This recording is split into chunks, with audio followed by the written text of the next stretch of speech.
Now, the jury has reached a verdict in the case of former Pocomoke Police Chief Kelvin Sewell, charged with misconduct in office and conspiracy. 47 ABC's Julian Sador joins us live now from outside the Worcester County Circuit Court. Julian, what happened?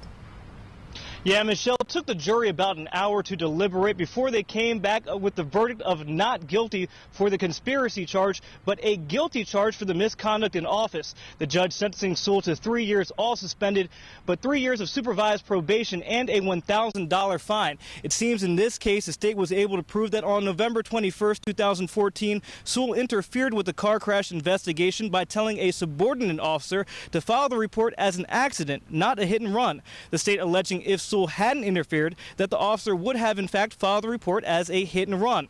They also said Sewell did all of this to benefit a friend.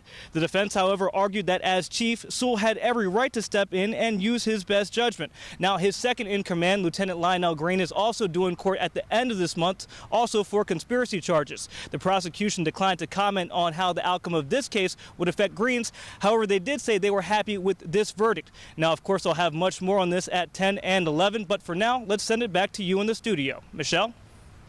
Thank you, Julian. That's 47 ABC's Julian Sador reporting live in the field tonight. Now to another case we've been following. There is no verdict yet in the murder trial of a Millsboro woman accused of killing an infant at her home daycare in January of 2015. After 10 days of testimonies, the jury began deliberating on the fate of 52-year-old Valerie Handy. In opening statements, the state made it clear Handy was the only provider home at the time the baby died.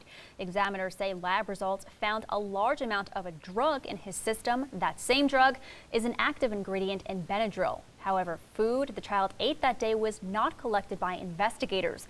The defense pointed that out as what they called a fundamental flaw in the state's case, claiming evidence presented was an attempt to construct piece by piece a theory that fell apart.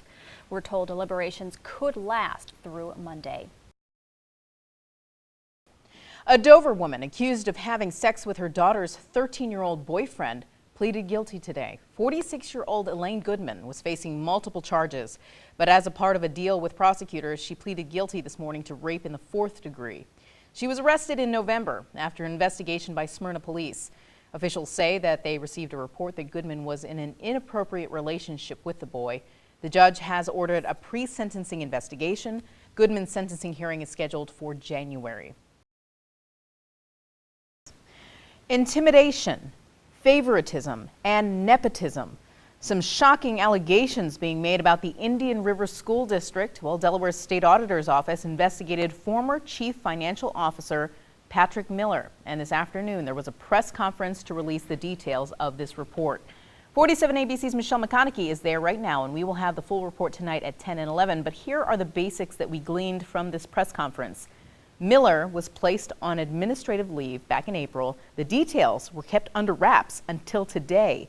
State Auditor Thomas Wagner's report documents numerous financial wrongdoings, and the audit slams the school district as well for facilitating this behavior because of a lack of policies and procedures, letting Miller act without oversight. Now, included in that audit, a brief response from the school district, but we are told that they will also plan to hold their own press conference tomorrow to discuss the report. District Superintendent Susan Bunting and School Board President Charles Byerly point out the fact that they self-reported the initial concern and have fully cooperated with this investigation. They are also asking for itemized changes or clarifications to this report.